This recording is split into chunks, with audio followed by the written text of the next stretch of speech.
Hello, everyone. Welcome to another Bowlers Union podcast. Keith and I today are going to be discussing the England Test attack and its future. Currently, they're in the middle of a test with the West Indies, having bowled them out very cheaply, with Anderson playing his last test, Atkinson making his debut. Lots to talk about. Keith, how are you getting on, mate? Not bad, mate. Not bad. It's exciting to see a new, fresh face in the England lineup, isn't it? Well, you know what? I haven't seen a lot of Atkinson, assuming that's who you're on about. And you will have played against him, but he looks the real deal, to be honest. Yeah, he's quick, as you've seen. He's got his paces up there. Interesting. He's got a bent front knee. Oh, how's he generate pace? You're starting the podcast trying to you know what I mean, stoke up debate already. I haven't seen actually. No, I was watching. It is very bent, but he's very quick. He's just on you before you know it. And it was interesting seeing him. I haven't really seen him swing the ball much, but there were a few balls he was getting to shake quite nicely. So, he's getting the ball to move about as well. Well, yeah. I watched a bit yesterday, and he was getting the ball to move around. It looked like I think it looks like he's most comfortable hitting the seam and perhaps wobbling it, kind of thing. But yeah, he did get the odd ball to shape away to a right-hander and stuff. He looks very efficient. You know what I mean? When he runs in, it looks like runs in smooth, not overly hard, but like it's not slow. He kind of doesn't overbound. He just kind of gets to the crease and then unloads in a straight line, basically. Yeah, I agree. It's almost, from looking at his action and comparing it, it's a little bit like Jofra Archer's action. There's not no real intensity in the run. It's not fast run up. It's small steps and just at the crease. I reckon there's a lot of force going through that arm of his, that elbow and flick of the wrist. Definitely. It's you know what? You can't deny, in terms of coaching, it's quite an attractive style because it's quite simple, isn't it? I appreciate there's probably some very natural gifts in there, but in terms of, you know what I mean, it's pretty much it's just uncomplicated. And then you're right, definitely there's a bit of Jofra in there. I actually don't know how old Gus Atkinson is. You might know, but I don't know if he would have taken a leaf out of Jofra's book and looked up to him a bit in terms of how to go about it. No, I think he's always had that kind of action. Obviously, Joff is a brace front leg and Gus is not, but they're very similar. You don't really want to face them that much, I reckon. I don't know where I've heard this. It might have been the County Cricket podcast that our mate hosts, and I think he did a podcast with Atkinson a while ago, like a long time ago. But I don't know if it's from there or somewhere else. But I've heard that apparently he just saw a video of himself bowling, and was basically said to himself, "I don't look like I'm trying to bowl quick at all." And like the penny dropped, and then from that moment on, he actually started trying to bowl quick, and he literally has. You heard this, or is it just me that's heard this? That's unbelievable. I wish I could have just looked at my action and gone, don't look as though I'm actually, but let me just try and bowl quick, and it happened where I bowled 90 mile an hour. That's ridiculous. That's impressive, very impressive. Well, he did kind of come out of nowhere, though.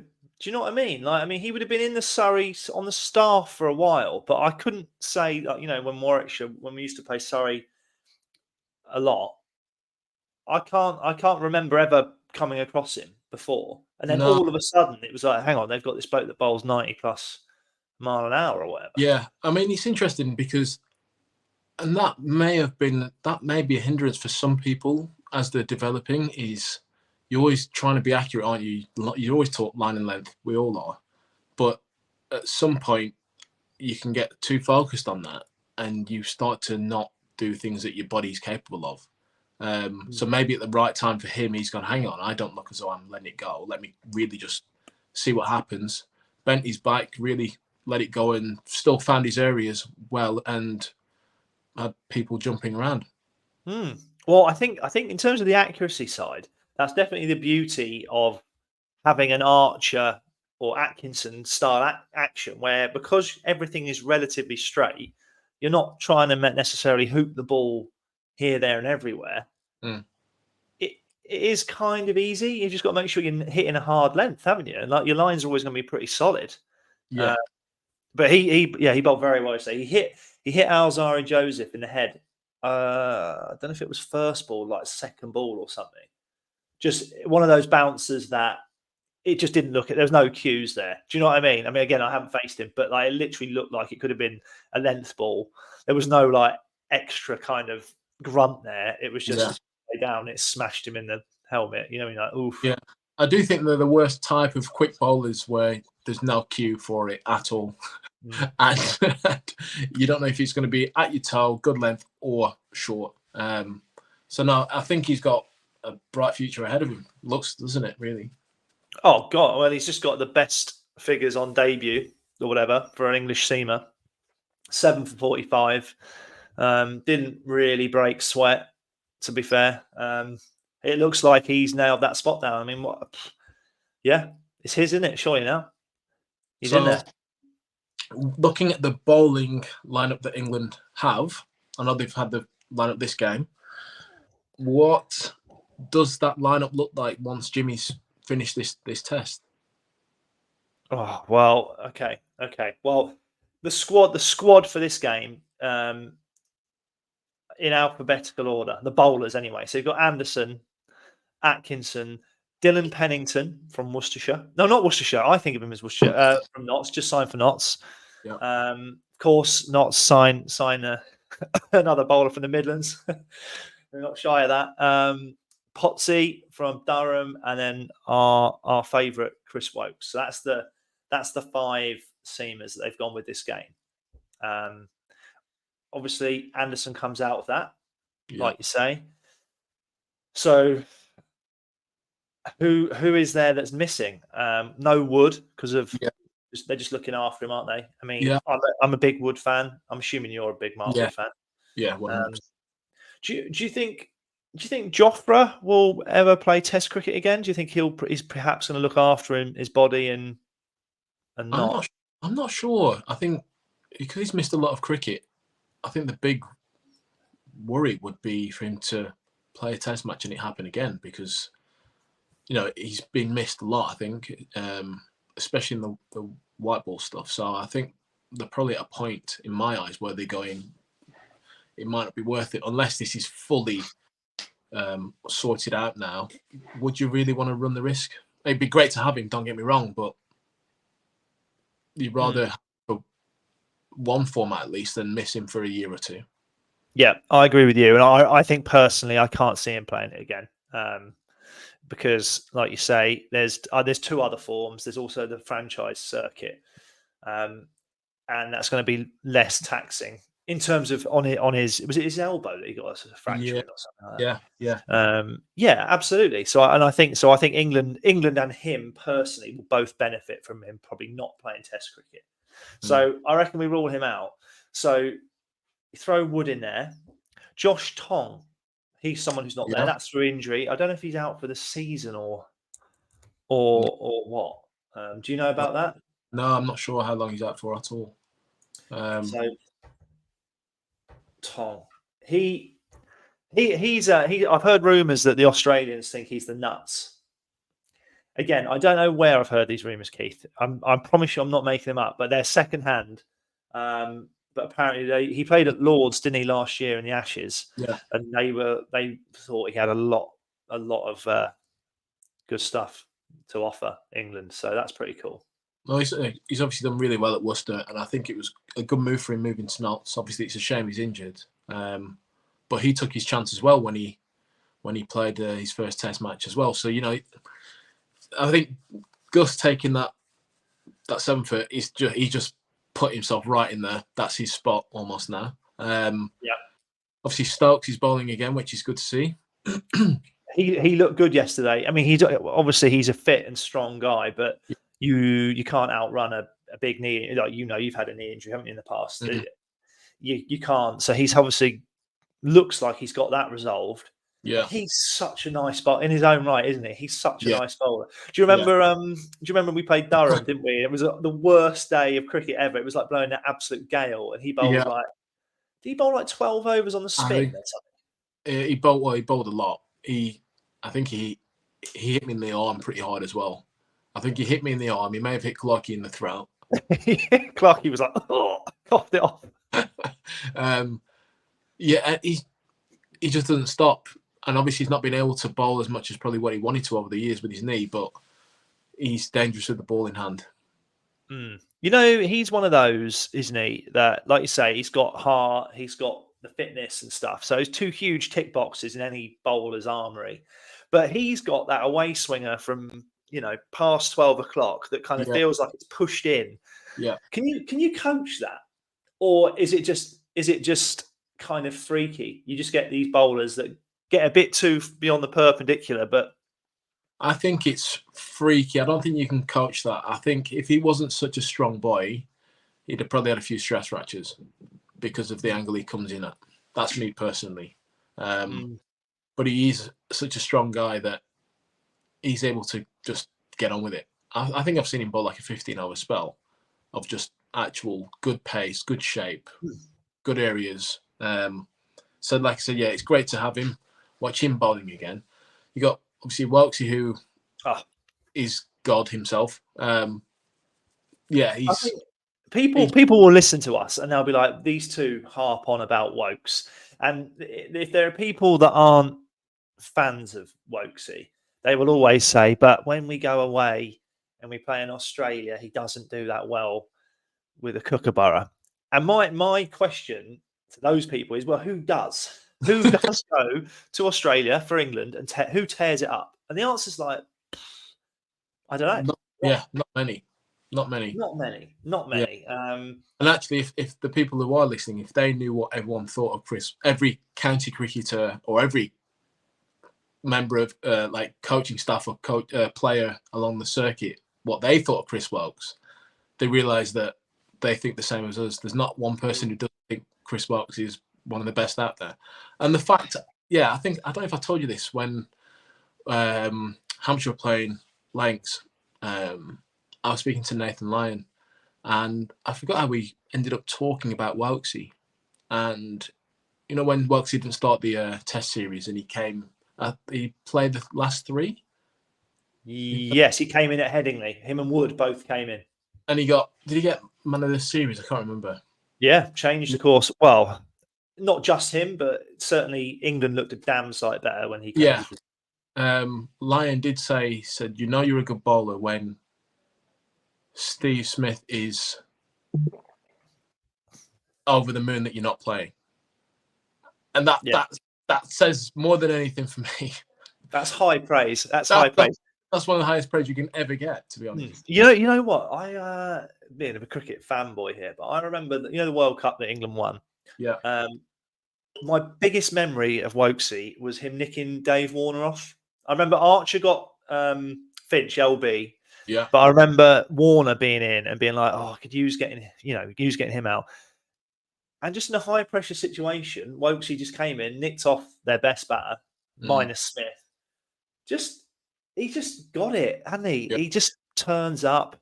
And yeah, I think the only people who I don't think cricket-wise who rate him haven't played against him. So I think there's a few in Div 2 who are probably skeptics. If you're in Div 2 and you're a skeptic, you shouldn't have a say on anything to do with cricket. That's not. If you think Chris Woakes, if you're playing Div 2 and you think, I'm not sure about Chris Woakes, check yourself and just keep your mouth shut. Simple as that. They might be your teammates. I don't care. I don't know who they are. I don't care who they are either. But just pipe down.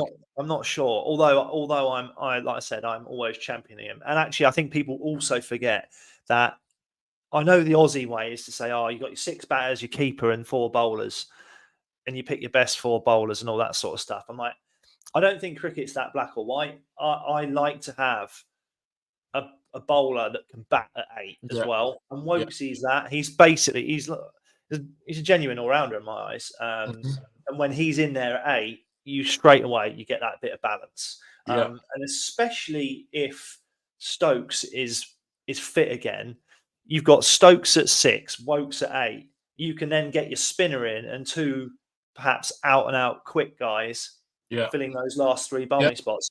You've got a balanced unit. And I think that honestly, I'm amazed that more teams, when they're picking their sides, don't think about the balance and they fudge. You know, when you look at a few scorecards or whatever on the circuit, and you'd be like, it just doesn't look right. I'm like, people should go for balance, I think, quite often more than anything else. But that's just And my view. I will add, for anyone listening, Chris Woakes is the only person on many occasions where it's been cloudy all day, and when he gets on the ball to bowl, the sun comes out, and when he walks out to bat, the sun comes out. That says something alone. I know for a fact you remember that. That used to happen a lot. You know what? He's a good lad. He's a good lad. Yeah, he's to me, he's in. I don't know how old he is now. How old would he be? 33? I think Woakes, he's 33 now. Yeah. I think. Yeah. Well, I like him in there at number 8. I'd try and wheel him out for every game I could, personally. Yeah, I'll tell you what as well, I forgot to mention this to you. When we played Warwickshire the other week, he actually bowled from the changing room end rather than the city end. Can you believe that? What's he doing? Why is he doing that? Don't know. First time I've ever seen it. Yeah, that is, you know what, isn't that crazy? Yeah, I can't picture it at all. For years, when he would play, you might have to come from the other end, and he would never leave that end of his. But, yeah. He'd even bowl that end if the breeze didn't suit him. Yeah. He just bowled that end. I think it's because it's probably closer to Sutton Coldfield or whatever. You know what I mean? He was like, "That's my end. That's my ends." But yeah, what a man. So great for him. Should we move on from Woakesy? We'll ask him to mail a check to us for pumping his tyres that much. So who we discussed there? We've discussed a bit of. Should we talk about Matt Potts? Yeah. So obviously him and Pennington missed out this game, but if England are going to be consistent, then you would expect that one of these two plays in the next test after Anderson's retirement. Yeah. So what have you've seen Potts? You've probably seen less of Potts than me, actually. To be honest. I played against him for a few years. This is the first time I've seen him. I didn't play the game we played him here, and the other one was washed out. But looks a good bowler. Looks like he hits the deck hard. Reminds me, obviously not the same, but he reminds me of Brezzy a bit. Tim Breslin a little bit. He crushes the deck quite hard. Tries to get it to just do something off the deck a bit. And he runs in all day. Yeah. So for me, he ticks 2 big boxes. He's, from what I can tell anyway, playing against him, got heart and likes bowling. So he runs in all day and he's fit and strong. And actually a lot of his I think that's a lot of his bowling style is based around those 2 things. Do you know what I mean? Yeah. Like you can feel it when he's bowling. Do you know what I mean? He runs in hard. You don't necessarily feel him tiring or anything like that. He seems like he's got a really good attitude. Hits the deck hard. I think he's interesting because he can take the ball away to the slips, but I don't think that batters should prepare for that, if that makes sense. I feel like actually when he's on and around off stump, it feels like more wobble, but as soon as he gets a little wider, it tends to go on and swing away. So he kind of lures batters in to play the ball and stuff. I think he's the right side of 85 mile an hour as well. Big fan. That's kind of, and he's got a good attitude, I think. Yeah, you know what I mean? He's kind of confident, and I like that. He's not too old, is he either? He's is he? How old is he? Is he like late 20s? I think. I'm not actually. No, he's not. He's not late 20s. I wouldn't have thought. I would have thought mid 20s. Mid 20s.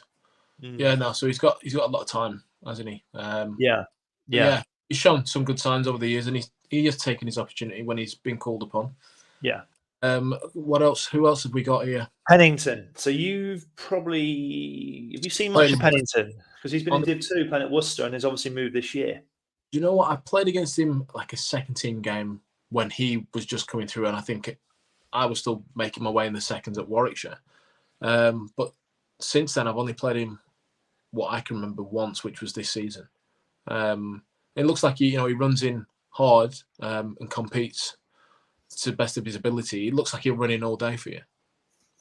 Yeah, I've played against him a few times. he's not as a lower order batter. He's not top of my list of people I want to face. Particularly, like you say, he runs in hard. He's quick. He's a big unit, so he gets bounce that others don't and stuff. Yeah. I'm trying to think movement wise. I think he can take the ball away from a right hander if he wants to. Do you know what I mean? But I don't think that he necessarily that's his thing. But yeah, I think there's a lot of really, really good attributes there that I can totally see why he's, been rewarded with a squad selection and that he's in the system. And actually, I think in Div 1 this year, he's up there wicket wise. Yeah, he is actually. He is. He's up there. I'm not seeing much of him for his wickets, but he has done quite well.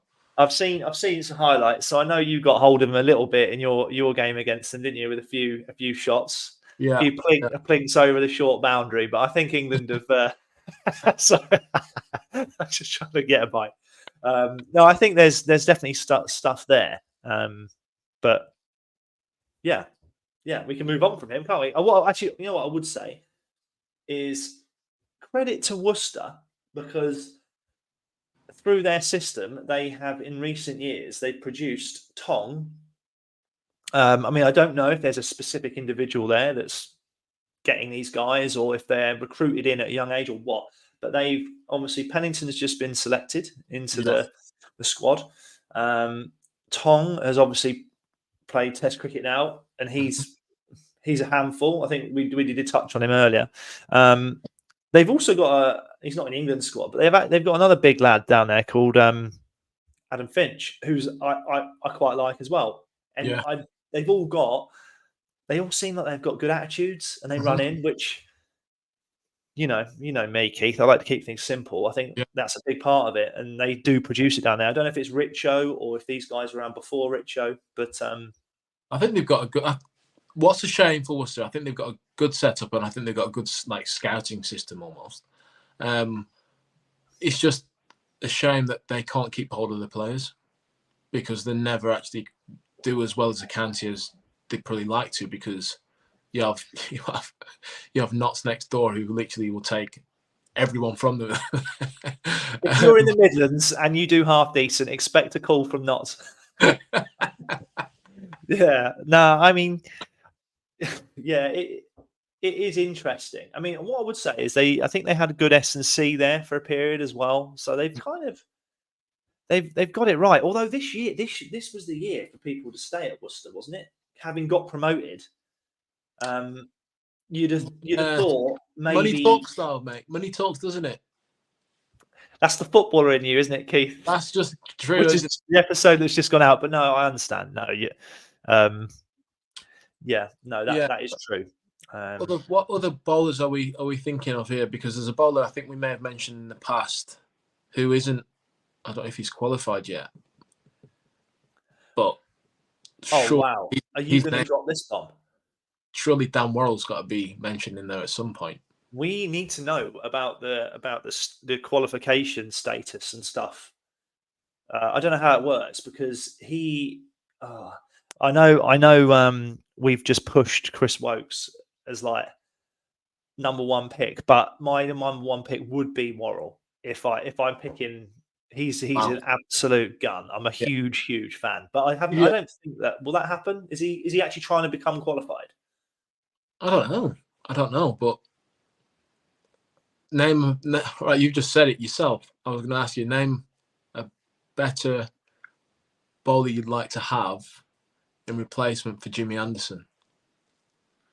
Well, Worrell swings it as well, so it's kind of. I mean, Worrell isn't as freaky skillful as Anderson. Let's just say that Anderson is the GOAT in terms of just skill acquisition and having everything. But no, there isn't. But I don't know if you're just starting these wild rumors. I'm just trying to look ahead of what potentially could happen, because why would you not? If you're England? It's not as though every player that's played for England has been just English. So he's there. It's not as though he's involved with Australia, and he's pretty much. Is he not leading wicket taker this year so far? Tell you what, let me have he is. a look. I'm pretty sure you said he was like 36 wickets, Dan Worrell. Yeah, I did. When we talked about the county championship A week ago or it- something. a week ago, the podcast went out. I went through it. So I will literally, Dan Worrell, top wicket taker in Division 1 with 34 wickets. 34 wickets. So whilst I've got this up, then FYI, so Dylan Pennington is 4th in that list with 31. Yeah. I tell you what's interesting, by the way. Oh, go on. Go ahead. I was going to say, just to clarify, if I'd have played every game, 4 wickets a game, how many would I have? 9 times 4. I'll let you do it. Yeah, you might be top, but wow. All right. No, fair enough. I didn't know. But you given England aren't picking older guys, Keith, I'm afraid you wouldn't be considered. It was Jimmy gets picked. Why not me? We'll get to that because we'll get to Anderson, I think, because that's needs talking about. But in terms of Division 1, other names that jump out, right? Yeah. So Jamie Porter has got 34 wickets. Wow. Sam Cook has 29, right, and has only played a few games. So Jamie Porter has never been mentioned England-wise, has he? But no. He's got a brilliant record, but is he just not the profile of an international player? What's going on? I think there's that ceiling, isn't there's that barrier of pace that is being more exaggerated in the last few years now with England than as previously, and I think he just doesn't break through that. I do feel like Cook's the same, unfortunately. Do you? I was going to ask you about Sam. You know what? I've never played against Sam Cook. I think both great bowlers, but I think just with how England have done things before is they would look and go highly skillful bowlers, but don't break that mile per hour, whatever it is that they're after. Which is a shame, because they're very good bowlers. They're amazing bowlers. Yeah. That's interesting. It's interesting, Ari Sam Cook. So, how quick is Sam Cook then? Because, like I said, I can't comment because I haven't played against him, or really I haven't been back to Chelmsford since I got sacked from Essex all those years ago. Genuinely haven't. Literally sold up and gone. But I mean, I've heard him talked about as like, this bloke's next in. Yeah, but I think I've heard that before with other people, and it's never really gone anywhere. Right. And which is when I say I've heard that, Ryan Higgins a few years ago was being talked about as the next Ben Stokes, and he could come in and play, and that's not happened. That's not materialized, and there's a big difference between Higgins and Ben Stokes, isn't there? So. Personally, I feel that they would probably not go down that route of those two, of Cook and Porter, unfortunately. Okay. I do want more pace. Like Jamie Overton, I don't know what's happened with him. I don't know if he... Well, this was my next one. You've got... Jamie Overton's got a stress fracture, I think. Yeah. Right, so... he's not going to be in the immediate plans. He may well be in their longer term plans. What about Craig? We did a podcast with Craig, and we're huge fans of what he does. Where's he sit in this? Well, this thing. Compare the two, right? I know they're different height, but Jamie and Craig.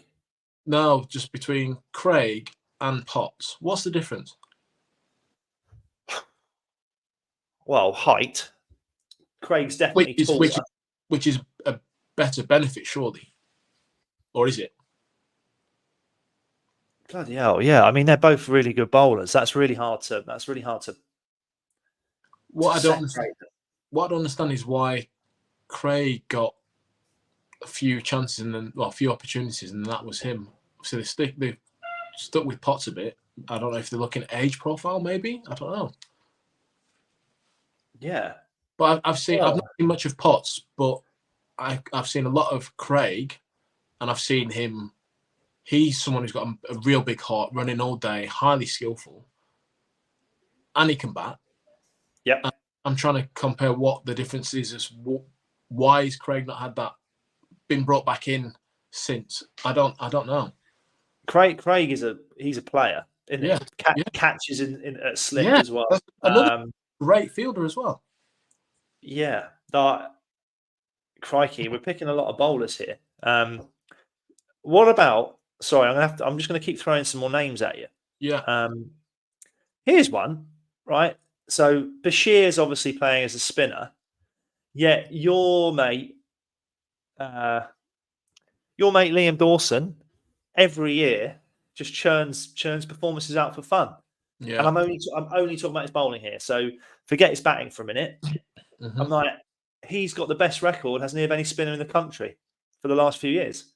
Yeah, interesting, isn't it? But So he could argue by rights he is the best spinner in the country.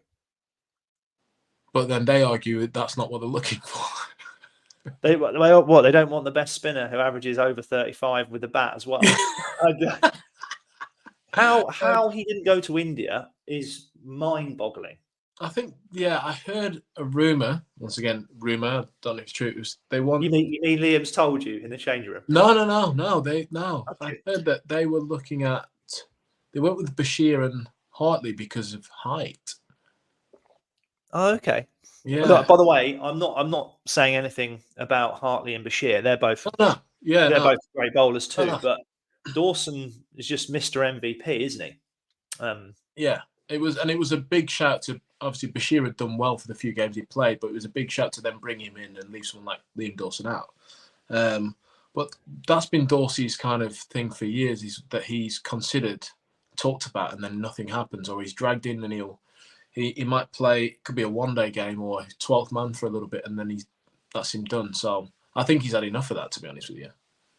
Yeah. Being talked about and happening. So yeah. And being messed about. But we've slowly gone away from test attack. I've got one more. I have got one more, and this is super relevant. Super relevant. Ollie Robinson. Yes. What have you got for me here? The bloke's got a brilliant test average, brilliant first class average. Yeah. I've heard rumours that they don't like his podcast, which means you and I won't ever get picked, unfortunately. Probably why we haven't been picked. They don't like his podcast. Is that? I don't know. That's you know what county cricket's like. There's all sorts of rumours go flying around. That's true. I've heard that. Yeah. I'm not sure. I feel like he's a bit Marmite, really. I think with England, I think sometimes they like him. I think sometimes they're just like, oh, whatever. Because, like, why is he not included now? For what reason? Well, you know, so we played Sussex literally the other week. The bloke doesn't miss his length. Like, he's an immaculate bowler. Now, what I would say, the only thing I would say is when you compare some of the attributes that we spoke so highly about with Potts, I think Robinson lacks those a little bit. Do you know what I mean? Maybe a bit of body language and a bit of that sort of fitness side. He doesn't have like a Potts, but his record is insane. Yeah, and he'll bowl you some off spin just for ban. Good off spin as well. It's not. Yeah. It's a tough one because, and this is the kind of the message I've got over the years, basically from what I've seen. When I say message, what I've seen is if you have a big heart running all day, can get it down in a decent area, you've got a chance of playing international cricket. There's different ways of getting an opportunity, but it just seems if you can get down there pretty quick and you're willing to bust the gut every time you let that ball go, you've got a good chance. Yeah, it doesn't take it now for what I've seen, and this is not just with bowling. This happens with batting as well. Is it doesn't take year after year of backing it up to then get an opportunity. It takes that flash in a pan spell before you're being spoken about. And that's what I think's changed the game now. Yeah, that's fair. No, I don't disagree with you. Have you been a bit of a politician there and just sort of slid around the Robinson selection and the podcast issue? Not really. Oh dear. In all seriousness, when you list all of these names like that, England's bowling does look in a pretty good place. Is that fair? It does, but this is my thing, and I think this is where I think a lot of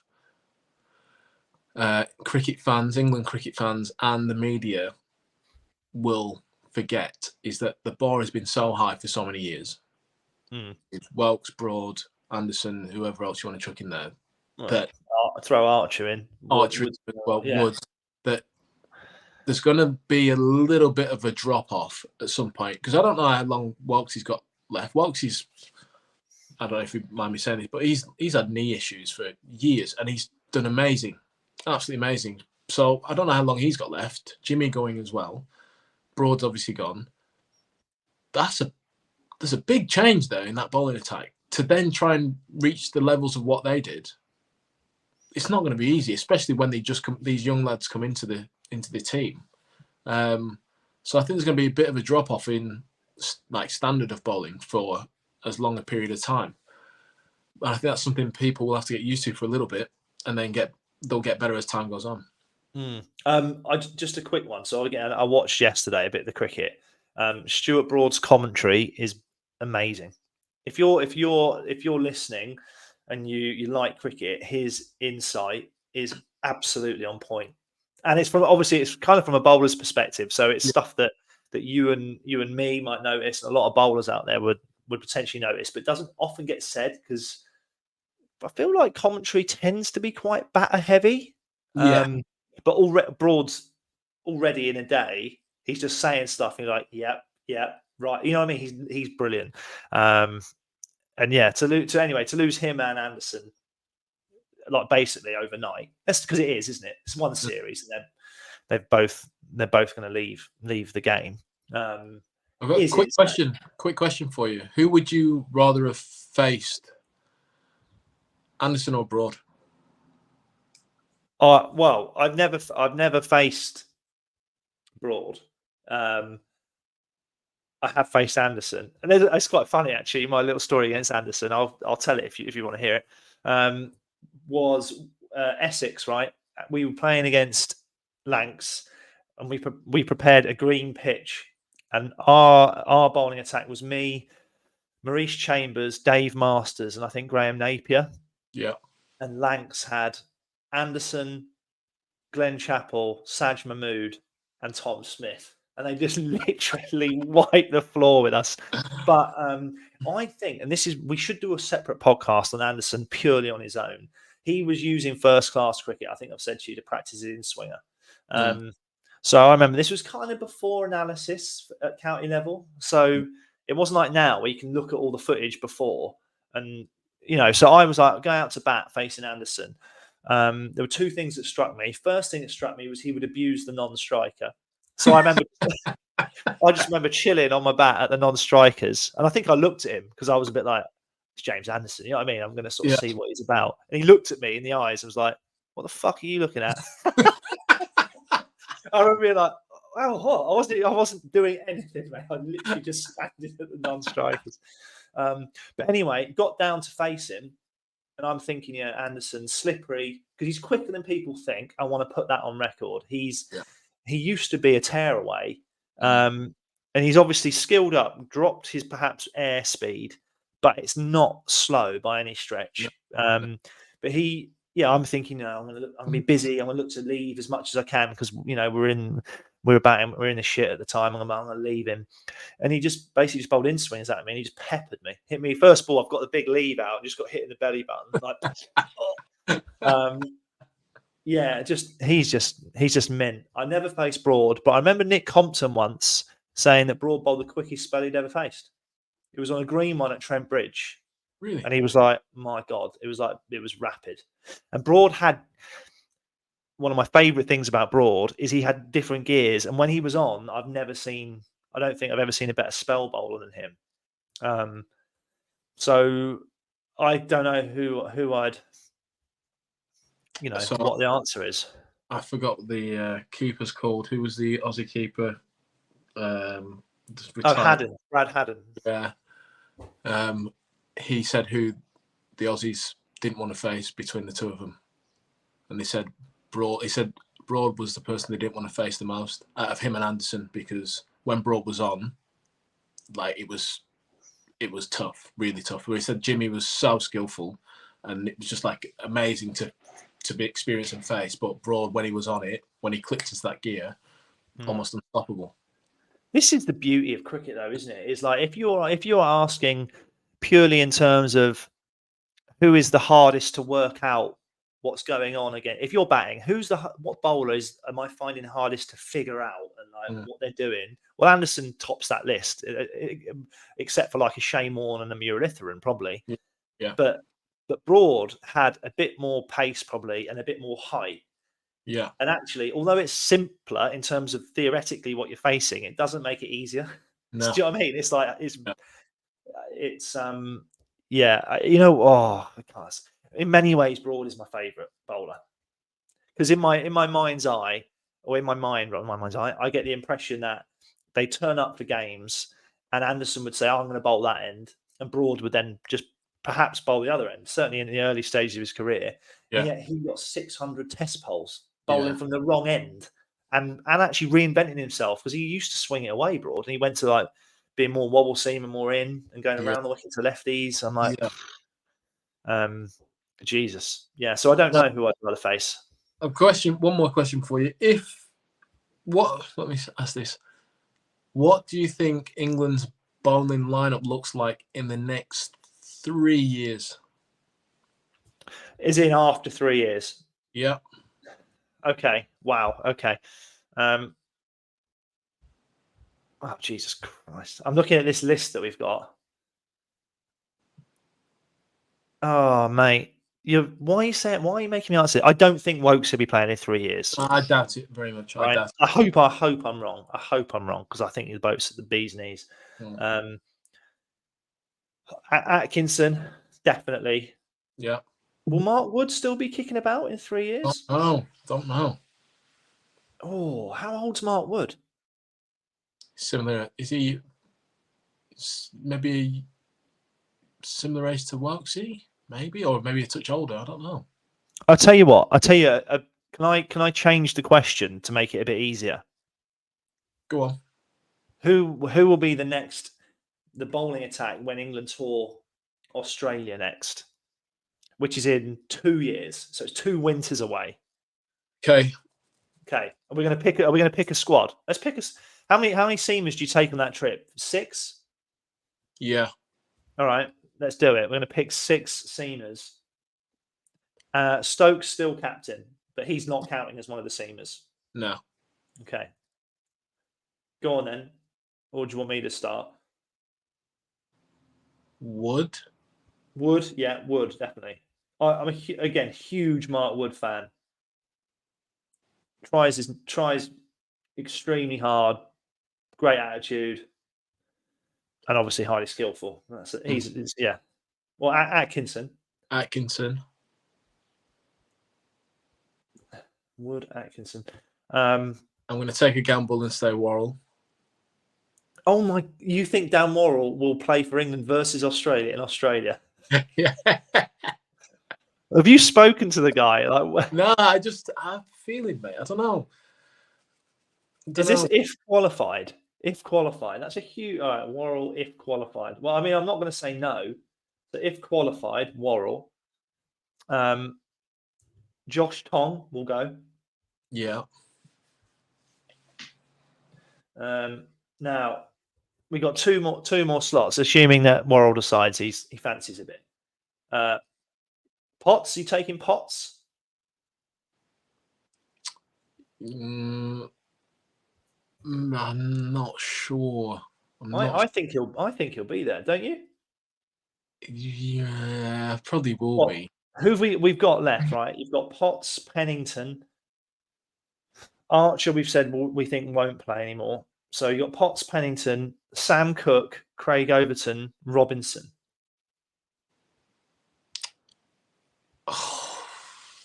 Do you know who's missing from this list? And I feel sorry for him because I really feel he's Stoney. Oh God, we forgot Stoney.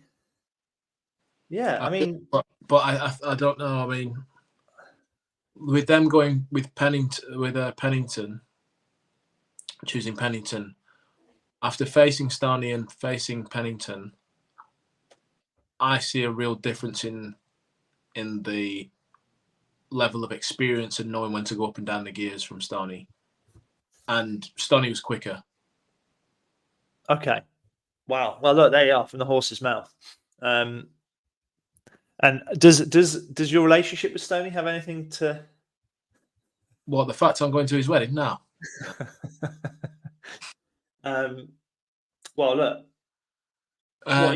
Okay, so let's throw Stoney's name in there. So you got Stoney, Robinson, Craig Overton, Sam Cook, Pennington, Potts, and you want 2 of them. I don't think Cook will go.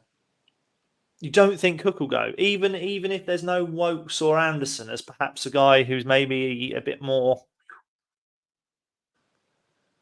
I can't see it because people will go, well, Kookaburra Ball. Mm.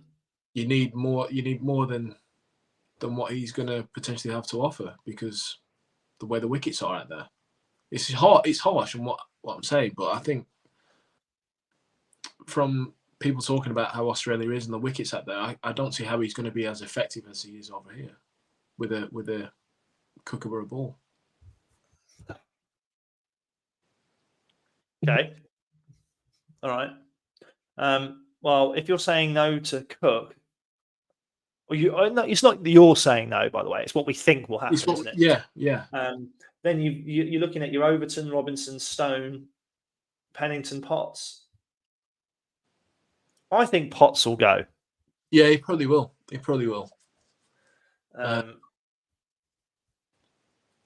be fair,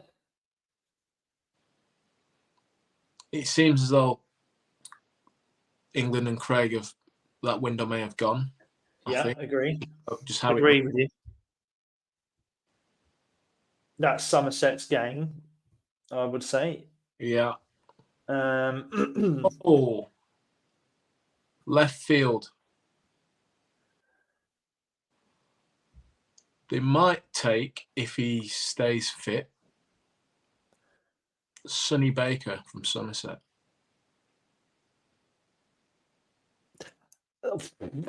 Yeah, that's really left field. At this point, that is way left field. Yeah. You don't have to back it up year after year, mate. So, you know what? I couldn't. You know what will happen? Here you go. I'll throw this one out there. There will be a Lions tour that runs at the same time. Yeah. He someone like him, he will be on that, and they'll go their pace from Wood and Atkinson, and either a Pennington or a Stone. And if one of them gets injured, Baker will come down from Brisbane or wherever the Lions will be based, and will be in that. Honestly, wouldn't surprise me if you find that. Potentially John Turner as well, mate. Okay. Well, this is looking quite far into the future now, isn't it? Mm. Well, would he be in the same category? Lions. Yeah, potentially. Depends on probably how he does next season for Hampshire, I reckon. If he starts, and he starts well, I think he'll be straight there. We've got one more spot here. You've taken Dan Worrell, by the way, which is wild. Entertainment, mate. That's what look, I think what better way to ruffle the Aussies than to play an Aussie one of your own. Yeah. Amazing. How they'd be fuming. Yeah, they would. I tell you what, there isn't here. There's no one that leaps out as someone that can bowl brilliantly and bat at 8. Because this is the issue. You go there, and they stick out. They've got a fine leg and a deep square, and they bowl short at a lower order batter. You were not getting a single run from 8 down unless you can bat. Here's one. If he stays fit, Tom Laws. That covers that a little bit. He's young, but I think that might be. You know what you're like, Keith? You're like these football fans that are calling for Harry Kane to be left out of the England game. And it's like, no, it's just never going to happen. It's not happening. There's no way. There's no way that Tom Laws, in my opinion, at this point, is in that 6. Surely. Right. If you were to speak to our friend Ricky Clark, who played with him, Jim Tran, who is coach of him, ask their thoughts, and then you might see a little bit. You're basically talking like those Div 2 cricketers who shouldn't be talking, mate. I'm talking like Gareth Southgate. I just want more evidence. I'm looking at this. I'm thinking, well, I've got Ollie Robinson here, who averages like 25 in Test cricket. Do you know what I mean? That's how I'm thinking. I'm thinking, surely I've got to go with him. You're picking blokes like Sonny Baker. As in, they might bring him along. They might, mate. He's someone who bowls 90 mile an hour. No, what I'm saying, I'm happy. I'm more than happy. Then these names should be mentioned, but I can't see them being in the actual squad. I think, for instance, Ollie Robinson. It depends on what kind of Ollie Robinson they're dealing with, if he goes or not. If it's podcasting Ollie Robinson, or if it's is that it? Do you reckon? If he's canned the podcast? I don't know if he's canned the podcast, but as in, obviously we hear on the circuit about stuff, and I think they want him to be fitter. They want him to want to give everything he's got, and I'm guessing if they don't see that, then they're not going to pursue it. Yeah. Oh God. Well, to be honest, there's a good chance, isn't there? If he's not in this current squad, I feel like there's a good chance that he's not going to be in Australia in 2 years. Well, for instance, Wood's not playing this one. All right, fair enough. Looking after him. Yeah. Why would they not be playing Ollie Robinson? There's obviously an issue or a reason as to why. Yeah. Yeah. I've just texted Stoney, by the way, saying he's not going and that you're taking Sonny Baker. Oh, I said take Stoney. I mean, I don't know. We should probably just leave it there and then not even answer. We'll leave it open to debate. I will say, just obviously, I do think the future is bright for England's bowling attack. Yeah. I think they've got some good bowlers there and thereabouts, and I feel like it'd be harsh. There'll be some bowlers who'll miss out that probably feel as though they should go and be playing, but that's just the level it's at now, isn't it? That's a very healthy position to be in, to be honest. There's no dramas there. It is a really healthy position to be in. And actually, I know we always look at Australia, don't we? Australia in a few years are going to have the same problem. They're going to have they're going to have 3 seamers just go. Yeah, I'd have thought all at a very similar time with the 3 that they've got. They're not going to be there for long, and it looks like actually when their 3 go, we'll be in a slightly ahead of them in terms of who we perhaps who we've got. Although I'm sure there's some Sheffield Shield cricket fans out there who are probably slating us. You know, some Sydney Test grade cricketers out there playing Sydney 3rd grade, thinking that they're better than all the county bowlers. But it is healthy. Before we wrap up, because we've gone into some of the bowlers flying around the circuit and stuff. Yeah. What do we think of Anderson then? Obviously, where do we actually sit with his retirement?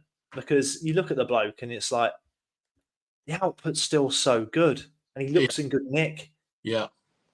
It's insane. It shouldn't really be. How old is he now? 40. 40 or 40. I did have his profile up. I've not anymore. I think he might be 41, 42. Which is ridiculous because, like you say, the output is unreal. The execution of his skill is ridiculous. He still sprints around. He still catch well. Even stage where his eyes are probably going a bit with the bat, but he'll still stand his ground and take a few in the ribs. He's not like backing away and showing all 3. And I think once he get 150 wickets, just switching a little bit, 150th test wicket. And I thought, geez, that's amazing. Then I just started to times it to get to 700. That's ridiculous. That is crazy. It's unbelievable. It's unbelievable. It is unbelievable. And he missed a year or year and a half with stresses and stuff when he was younger. And he's like, honestly, it is unbelievable. I'm going to throw it out there, right? So, in any other field of work, wouldn't this be like ageism? You hear about all the equity, diversity, inclusion, and stuff, yeah. Right? And a lot of it's aimed around race and sexuality and all this sort of stuff. Mm. What about age? What about us old blokes? Do you know what I mean? Because it's a thing, isn't it? You can't sack someone in a normal job because they're too old. If their output is good, you can't do it. You've just opened a can of worms, I think, Chris. Jimmy, You're right. if you still want to play, come to me. I know some lawyers. I mean, it's true though, right? I'm pretty sure. True. It is true. You But have they put it that he's because of his age, or have they saying we need to move on? We need to look to... because of his age. They're looking into the future and they're saying you will be at a certain age at this point. We need to move on. So it literally is only about his age. If he was 25, they wouldn't be an issue. So it is 100% because of his age. Yeah, you're right. Do you think he wants to keep playing? Yeah, I reckon he's one of them. I reckon he'd keep. I mean, I think he's obviously got a good job now, and I think the fact that they're going to get him doing some sort of bowling coaching or whatever is awesome because clearly his knowledge will be, insane. But yeah, I reckon. I look at him and I'm like, he loves bowling, doesn't he? You'd think so. You'd think so, but I don't know how I'd feel at 41, 42. Yeah, I'm battling now, mate. So yeah, no. How old are you now? I'll be 38 end of this season. Getting on. Good. Getting on. Good age. Imagine if you knew now what you knew now at age 23. It's a scary proposition, isn't it? I'd probably have a few extra 100 wickets or so, I reckon. Yeah. Instead of just trying to stay on the wicket and swing it back onto people's pads. Yeah, you're such a hater. Have you seen this Legends cricket that England are playing? There's this Legends T20 series. You see Ryan Sidebottom the other day just over the wicket, big innings, cleaning blokes up. Yeah, but that's because he was good enough to do that. I wasn't. He talked some rubbish. I wasn't. Right. Should we leave it there? Is there anything else that we need to discuss? No, not at all. I think, like I said, I think the future for England's bowlers is good, and it's an exciting time for these youngsters coming through as well. Yeah, no, it is. It's going to be interesting. Hopefully, don't have to face too many of these fast bowlers. That's all I'm concerned with. Yeah, and just give it a few years, and you'll be like, you'll look back, and I'll send you this podcast, and you go, yeah, you were right about this youngster, that youngster. I know it's going to happen. Which ones are you talking about? Just to clear this up. Well, I reckon, like I said, if he stays fit, I'm doing a bit of Clarkey here, sitting on the fence. But if Sonny Baker stays fit, I reckon he'll be someone that they'll talk about. John Turner will be another. Tom Mate, you're being so vague. There you go. You're being so vague. Yeah, they will be being talked about. You're saying they'll be in the Test squad. I'm saying they'll be on the Lions squad that's in Australia. I'm going to say Tom Laws will potentially. Tom Laws will be in the Test squad. John Turner will be as well. Do you know what? All three. Yeah, sack it. How far away is it? How far away is it again? Oh, it's a couple of winters away, I think. Yeah, I've said it now. I mean, I hope so. They all seem really good, pacey, exciting. So I'm all for it. I'm just trying to be Gareth Southgate and just pick my Harry Maguire. You know what I mean? I'm just picking Maguire. Although he's injured at the minute, isn't he? I'm picking Trippier. Are you still picking him? I am. Yeah, I'm just picking my mates. But yeah. All right. Anyway, let's leave it at that. If you know what we need some more reviews, Keith. So a bit of a call to any listeners who've made it this far into the podcast. Please leave us 5-star reviews on Spotify and Apple. That really helps us, and it makes us feel good. Makes us want to keep putting the content out. And equally, if you love bowling and you haven't shared this podcast, share it with someone else who loves bowling. That would be we really appreciate that. But that's all for now. So take it easy, everyone. Cheers.